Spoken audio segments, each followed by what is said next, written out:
Hey everybody, thank you for tuning in to episode 12 of the Uncommon Podcast. Chris, do we have a show for them today? Man, we have a great show. Incredible show for you. Today's topic is going to be around touch. Episode 12, the topic is touch. So Chris, if you want to go and outline what we're going to kind of talk about? Yeah. So what we're gonna talk about as far as touch goes, and what you and I talked about is the language of touch. You know, specifically between men, right? Because we're not naturally or like socially labeled as affectionate beings, right? I like how you put that, socially labeled. Because I mean, that's really what it is. But we have a form of touch that's a love language for us, right? And a language for us, and we'll talk about that, like what touch is for guys, right, or lack thereof, right? Especially given these times. Given these times, right? And we'll talk about what we call and what we're going to label COVID touch, right? You know, for each other, right? And then we'll talk about what touch can be for us and what it can be for the rest of our lives as of right now. Right. And so, Josh, you talked about touch and you wanting this to be a topic of discussion, especially for the times right now. So tell us a little bit more about what that means to you. Why touch for now? Yeah, so when we were going through our list and kind of brainstorming topics, we really thought about a lot of solid information, but one thing that we felt that held value during these times is touch. Right now, you know, it's a time of distance. It's a time that we're encouraged to be distant from our loved ones for the betterment of others and for society. However, there's a lot of hindrances individually. You know, I mean, that's hurting people mentally. Suicides are up, crime rates are up. There's a lot of challenges, and we talked about this early on, and we encourage everybody that if you're going through something to seek help. In fact, Chris did an incredible 2-minute video. If you haven't seen it, go back and check that out, where we encourage you to seek help if you need that. And sometimes it's just getting positive stuff in you, and that's how we want to do this. We want you to know that you're loved. Maybe your love language is physical touch or even hearing things, you know, auditorially. And so that's part of our concept of doing this. But the struggle is, like, we can't just go up and hug a buddy or high-five somebody, you know, like that's not a solution. Like you had mentioned how you saw a good friend and it was an elbow bump, right? You're giving an elbow bump. Like, that's COVID touch now.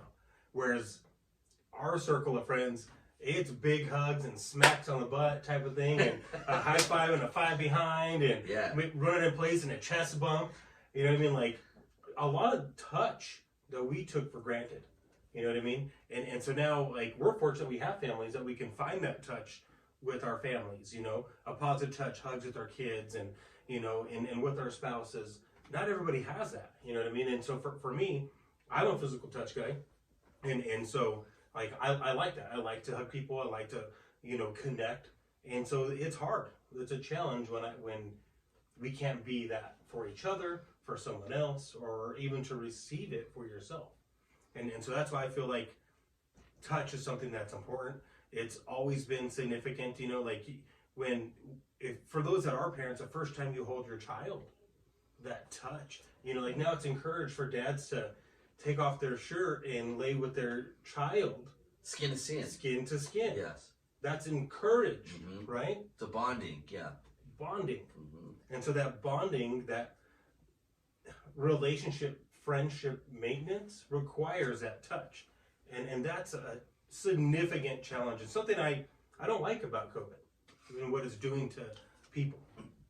Right, and you hit on a ton of really, really solid stuff.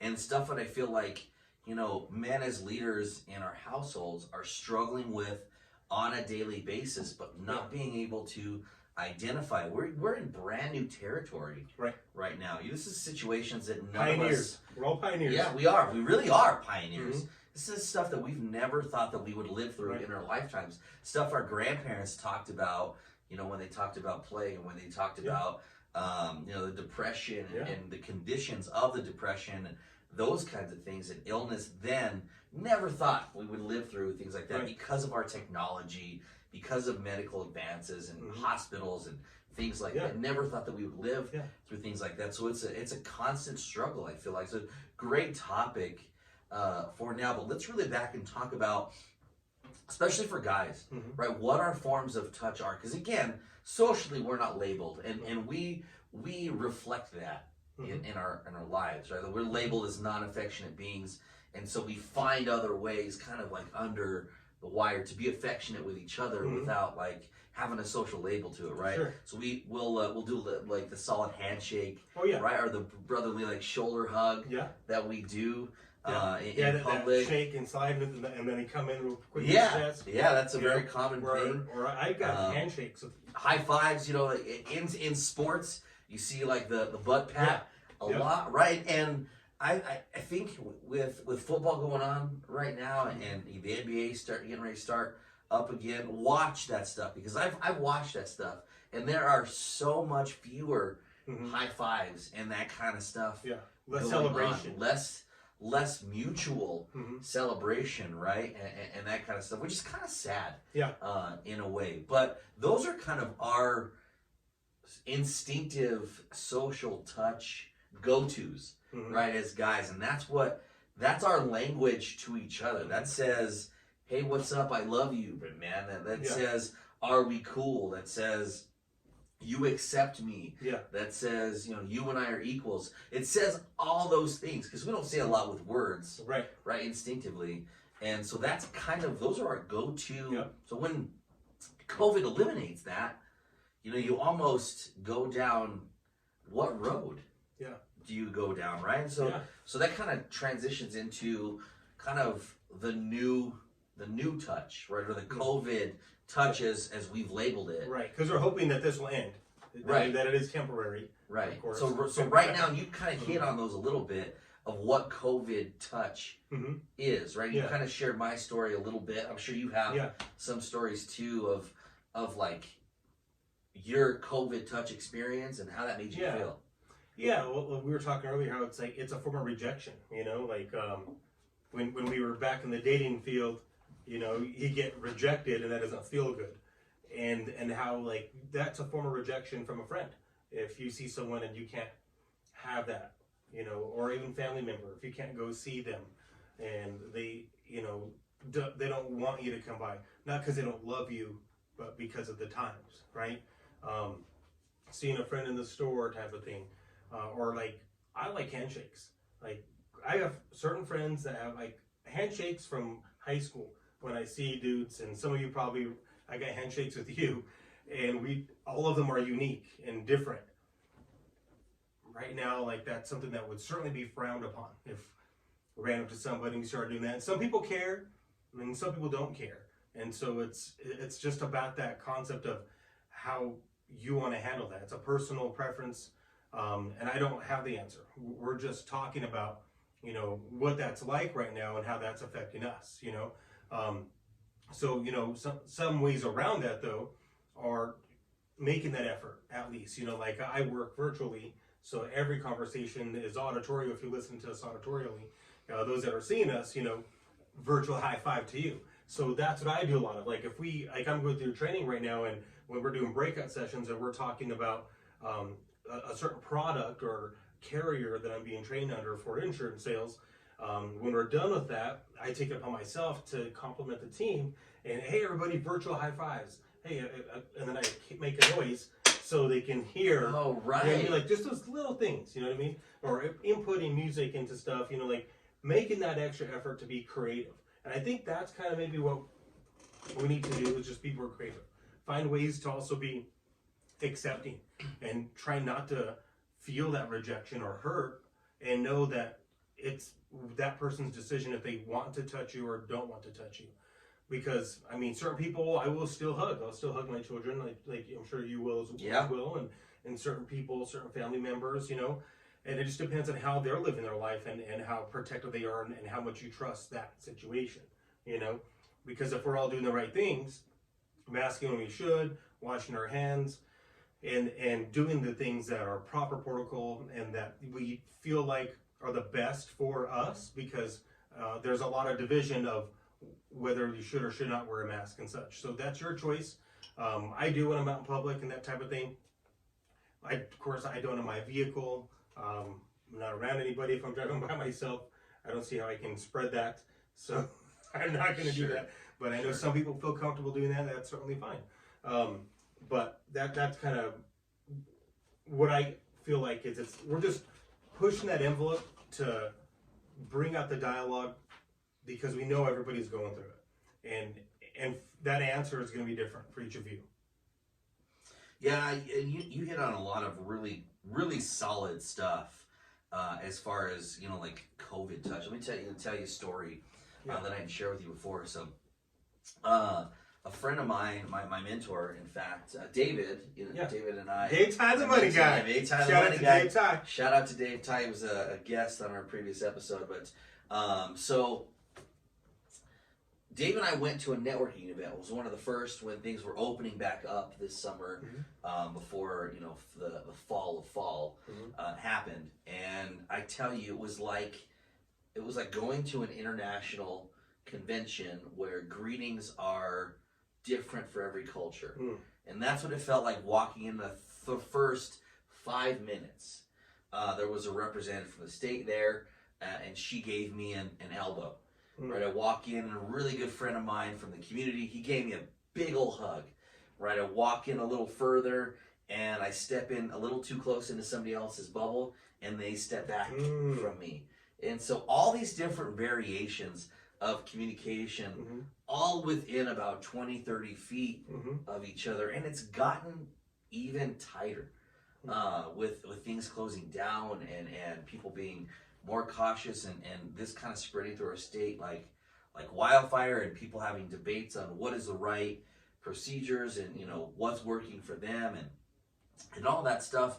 Ultimately, what it comes down to, though, is how that communication and how our language is being spoken to us together, and it's almost imaginary, right? You shared my story of I called my brother from another mother because we're boys just like you and I, super close, and I went to lean in to hug the guy, and he gave me an elbow. Well, he's trying to protect his family, right? But my action and his reciprocation almost felt like a rejection to me, right? And that's super common because we don't know what each other's social norms are. You commit to giving yourself to somebody, and they're like, and they step back, give you a dab, or whatever, and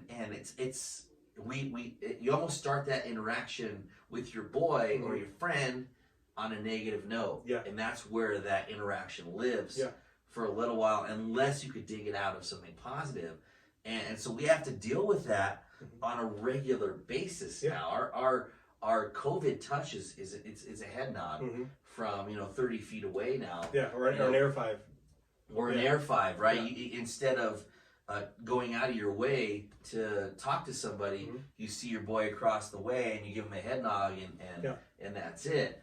And you talk about the exchange that I had with my boy just recently, and those are the common interactions where those used to be positive affirmations for us as guys, and we would take that energy and carry it to the rest of our day. Right. Take that home to our families. Like, I saw my boy, like, it was so good to see him. Yeah, it was really good to see him. Sometimes we don't even talk about that interaction. Right. We just have a positive energy when we go home. And if we don't build positivity on that negative interaction that we've had, right? We don't laugh about it, or we don't like, oh, well, and so we talk about something else. And so one of the things that we did when I talked with that is I tried to build on that. I mean, we laughed about it, and then we kind of talked about praying for each other. Awesome. And when our doors can open up to each other again and have game nights and movie nights and almost take it to a point of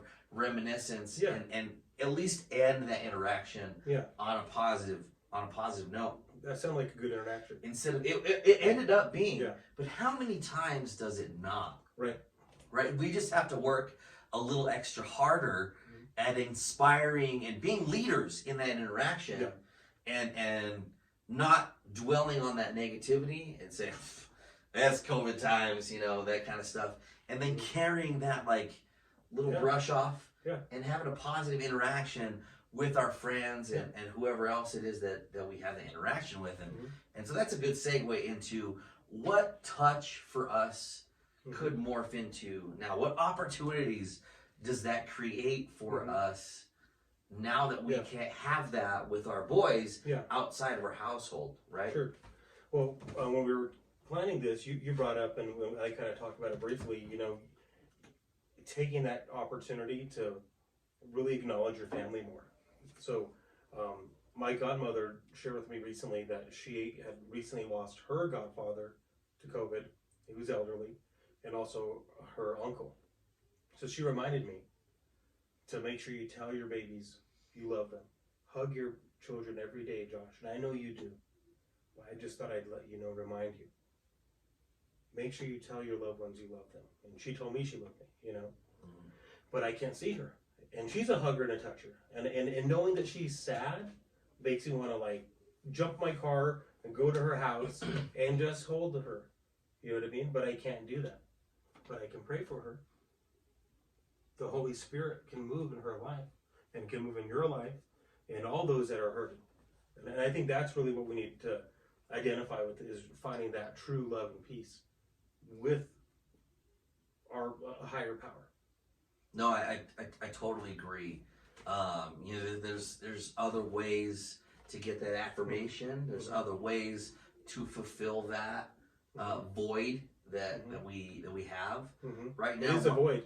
It really is. Yeah. It really is. I mean, I had my conversation with my wife about this. You know, this taking a little bit longer tonight, and I said, I mean, do you mind if it does? Because I don't normally get this anymore with the way things just are. Interaction. Yeah, me too.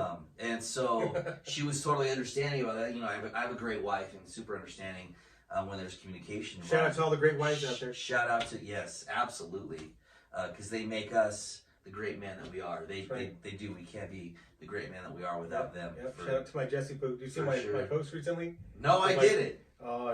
We had family pictures, and I saw your family picture. Beautiful family. Thank you. And then I put a picture of Jess and I together.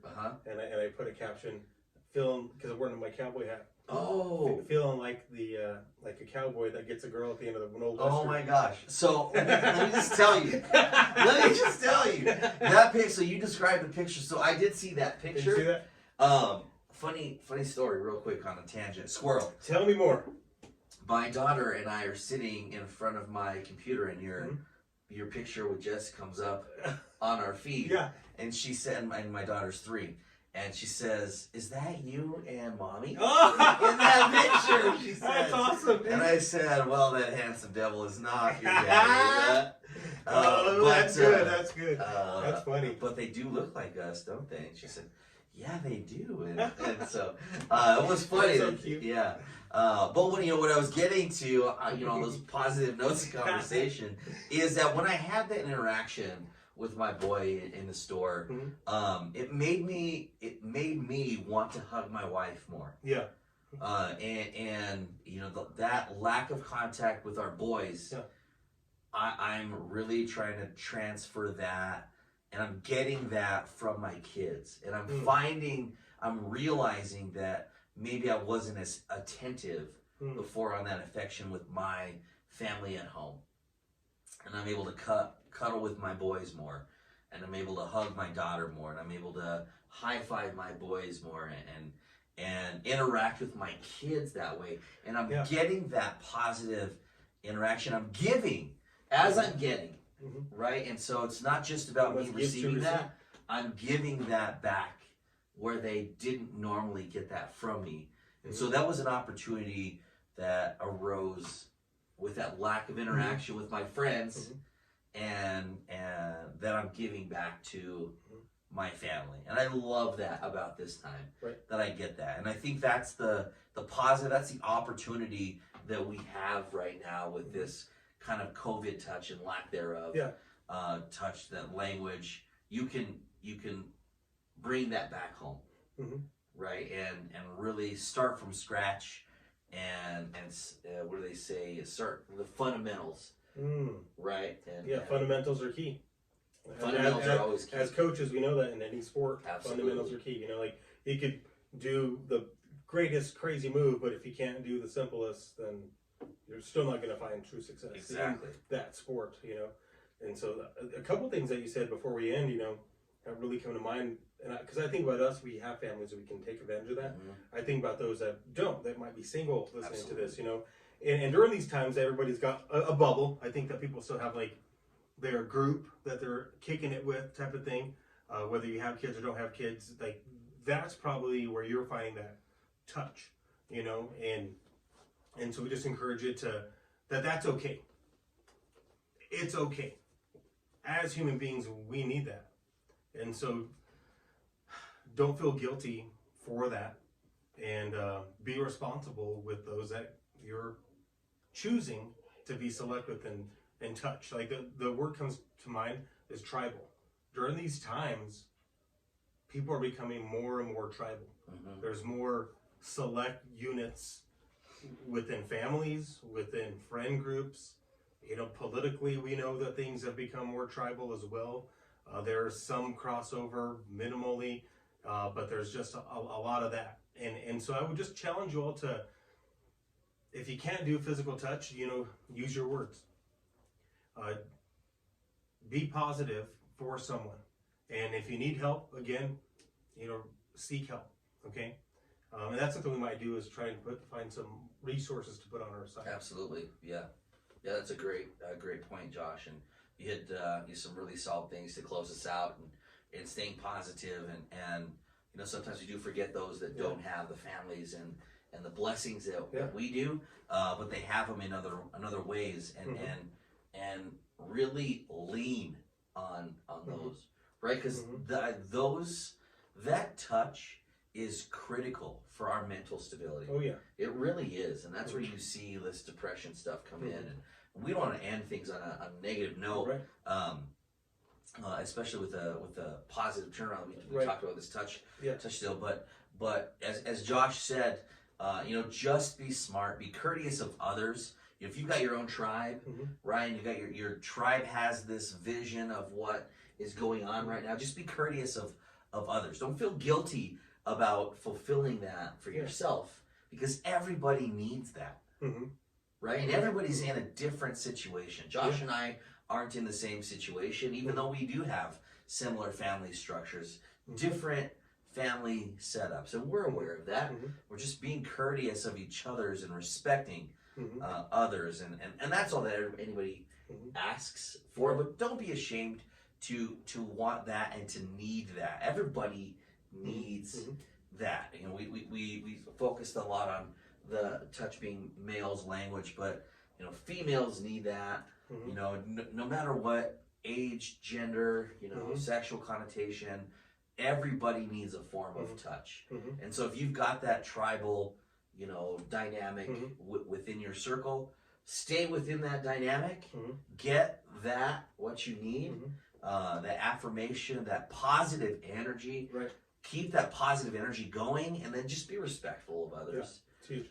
That's a huge deal, right? Yeah, and it's a choice, you know, and I think that's a great way to end this episode is, you know, choose to be positive, stay positive, because I know we've had our shares of mental struggles at times, and I mean, it's just a matter of almost flipping on a switch. You know, the word says where there's a light, there can't be any darkness, and so you got to put that switch on in your mind and leave it on, leave it on. Boom. Leave that switch on. Don't turn it off. That's right. So keep the switch on. Stay positive. God bless you. We love you. Thank you for tuning in to be on Talk.